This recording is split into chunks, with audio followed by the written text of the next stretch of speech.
What's up, kittens?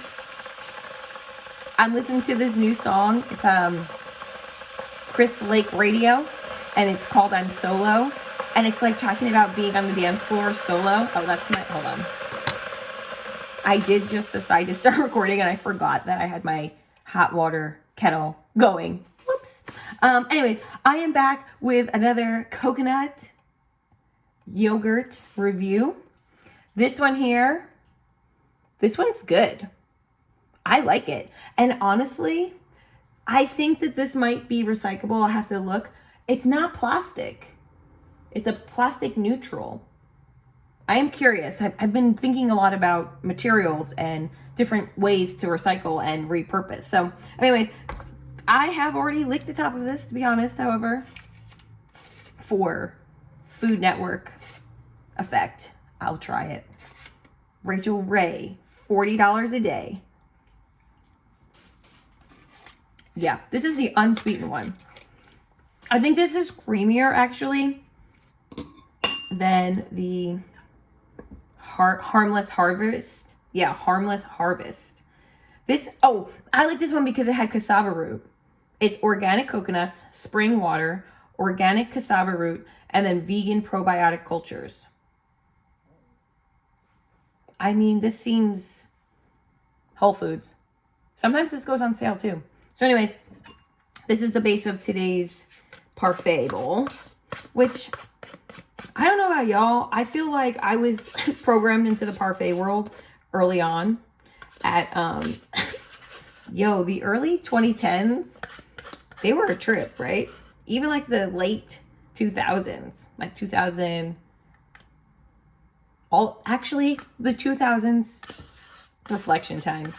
I feel like I was programmed to like the fruit parfait experience because McDonald's used to have the parfait. So like when the diet culture was like infiltrating like even the junior highs and the like elementary schools of like, this is, oh gosh, but then they always pushed milk. What's his name? I was watching somebody's video yesterday. It was really cool. It was 50 images of products or shows or questions about people from the 90s. And it was his reaction video saying, and I was very impressed. I feel like his name was Mark something. Mark F. Oh, I found his video because he recently did a video, kind of like, I guess, like a brewery tour type thing of El Segundo, which is a cool little city. City? Town? I don't know. I would say city inside of LA. I'm still learning the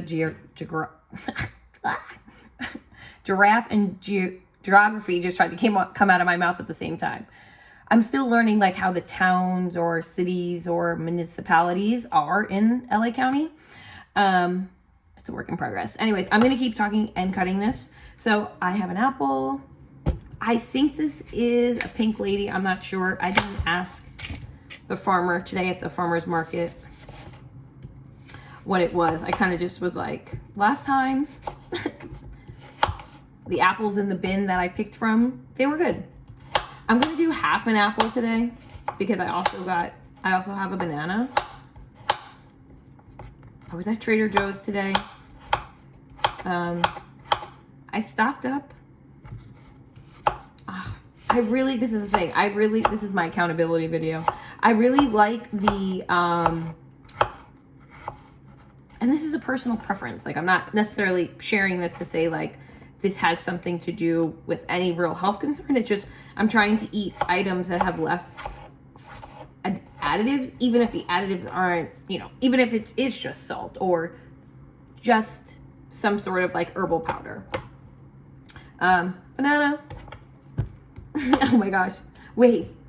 Minions. I was just like, banana. Gosh. That really cracked kids up. I'm curious about the soothing sound.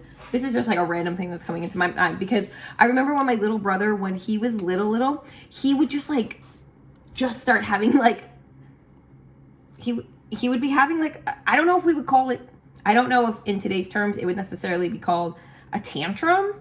I think it was more of like he was trying to express his needs and his frustration. So he would just cry. You know, he was like his little frontal lobe still developing. I'm trying to decide if I'm going to cut the banana in half. Okay. Anyways, so when he would be crying, I would go up in front of him and I would just go like, ah, like really loud, like, and then he would just start laughing, and then I would just start laughing, and then we would just be like laughing. And I don't know I'm not really sure if that's healthy or not. I mean, maybe I was 15 years old, so space and grace for myself. Anyhow, why am I sharing this? The banana slices got me distracted down here. Again, shout out to all these people doing these videos and cooking and remembering what they're cooking.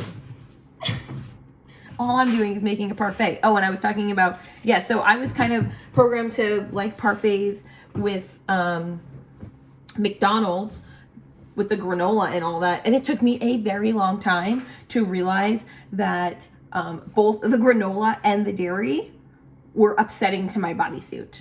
So there's that. So now I'm like super excited to be able to, I already had put some cinnamon on the coconut yogurt. And I'm just doing a little bit more on top. I'm going to add some, let's see. I'm going to add some of, I was also talking about that. Where's my coconut? Hold on. I have a bin of goodies on this nomadic lifestyle. Trader Joe's. Yeah, so I was actually talking earlier about this of how moving forward I'm going to be getting different nuts because there's rice bran oil, and again, there's no like real health reason. It's just like, for me, I want to have just raw nuts without any sort of like oils or anything like that. Like, I really do want to try to just, I'm even considering like making sure that I'm getting stuff sourced from the US. You know, like what is here in the US to be purchased that is indigenous to the land, which I guess, oh gosh, how do we know? I guess I'd have to see if the produce item was brought in from another settler conquest for the land. I don't know. Have to check. Anyways, I'm rambling. I now put, also this organic coconut chips. I like this because it's literally just coconut flakes. So again, like minimizing additives of any sort, even if they're good. Adding herbs when possible. Well, yeah, if they're from the ground, I would like to do that. I did get chives also at the farmer's market. Anyways, I think I did pretty good here. Let's see.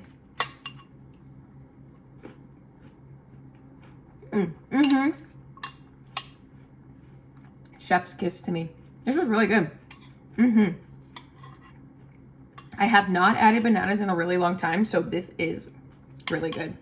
Also, this is just, I'm kind of laughing because this sort of like experience right now is reminding me of when I FaceTime my friends, because we're normally like moving around and having a conversation and cooking and being like, oh my gosh, I gotta take a bio break, be right back, or I gotta pop outside really quick, just like to stretch or whatever. So it's fun to just be like, I'm trying to quell the urge. This is a practice I'm putting in here. I'm trying to quell the urge that when I feel like I want to tell somebody something, pausing for a longer amount of time. So sometimes though, like there's thoughts in my mind that I want to get out, and this is the method. Like, I'm a talker. I like to communicate through verbal communication along with being able to face to face. Like, I can definitely talk on the telephone for hours. My parents can definitely attest to that. And like, I'm definitely into texting as well. However, like this straight, like, so like consider like tech writing or handwriting, like this captures exactly what I want without necessarily interjecting my thoughts, my opinions, my process onto somebody else that maybe doesn't have capacity. And it is the responsibility, the radical accountability of the person to know what their capacity is. And also for me, like, I am also learning to not necessarily go ahead and just like blurt out whatever's coming to my mind with other people, and kind of letting it work through me and explore it with myself of, is this something that I even want to spend my energy on? And if I do I want to do it with somebody else? Can I do it by myself? Can I do it with James and Marsha? Like, is there something maybe on YouTube that I can find, or a book that is aligned with this topic, this subject, this question, this curiosity, this rabbit hole rather, to see like, how can I satisfy the need to engage with this information, this download, this content more and more and more that I'm feeling, without that having to be with somebody else. So that's what I'm working on. So this is where this video came in. And also, I think it's funny that I did the other coconut video kind of like as a joke, and then I literally waited until I got back to try this guy, because I was like, I want to try a new yogurt every week to see which one do I like. So I was like, I definitely would go onto YouTube and type something in like this brand and be like, do people like this or not? So it's, I don't know if I posted anything. However, I know that in my time of much recording, oh, look, there's James Baldwin. He's looking for food. This is the TV. As you can see, I use it as a rack. I unplugged it as soon as I got here. I said, unplug. I am trying to figure out, my speaker's not working, so that's a little frustrating. So I think I'm gonna put that on the list of something to purchase, so I can hear music that's like outside of my phone. Because sometimes when I'm like on my phone and I'm also listening to music, I mean, I can also just play my laptop. I'll figure it out. I'm boop, boop, boop. Okay, reeling it back in. Anyways, James. I'm gonna wrap it up, put a pin in it, because I don't remember what I was saying now, because I went on that whole tangent. Anyways, this is fun. If you're watching this video and you try any of these yogurts, I want to know. I would love to know. I make the humble request that you share in the comments. Do you like any of these yogurts, or are you like not interested in coconut milk bases, or are you down with the dairy? I want to know. I'm curious. I'm here to have, oh, that is boop, boop, boop, the guy I was talking about before I jump off, because this is exactly why I started talking about the yogurt and then this other information. When he was doing the 90s, the 50 questions, one of the pictures was got milk. It was like got fill in the blank, and it was the word milk. And he was commenting of like the curiosity about the fact that there was this time in American history where like milk was like suddenly everywhere. And he was like, I don't understand what that was. And I did find it curious, because again, the McDonald's with the yogurt parfait, and then the milk, the got milk thing. Curious of, was the got milk, how many more milk products got put on the shelves during the time of this got milk experience that exploded the market? Because I wonder if there's any sort of like economic comparison to the diamond industry of having like all these diamonds, and then like within the industry they're able to control what the market rate is of those diamonds, and what the resale is, and what the wholesale price is.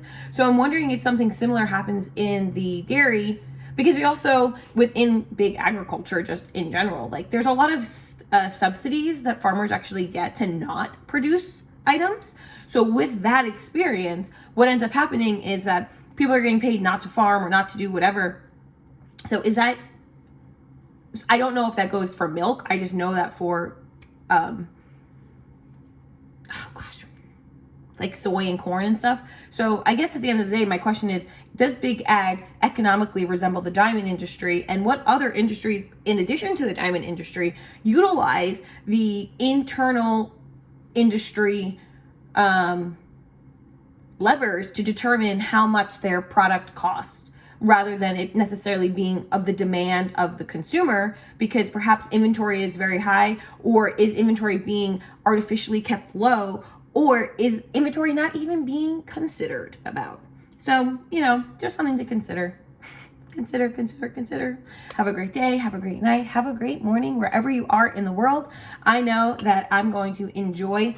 I'm not going to show this bowl because it does not look as delicious as the ingredients sound, and because I already mixed it. So that's going to be that. Peace out. Until next time.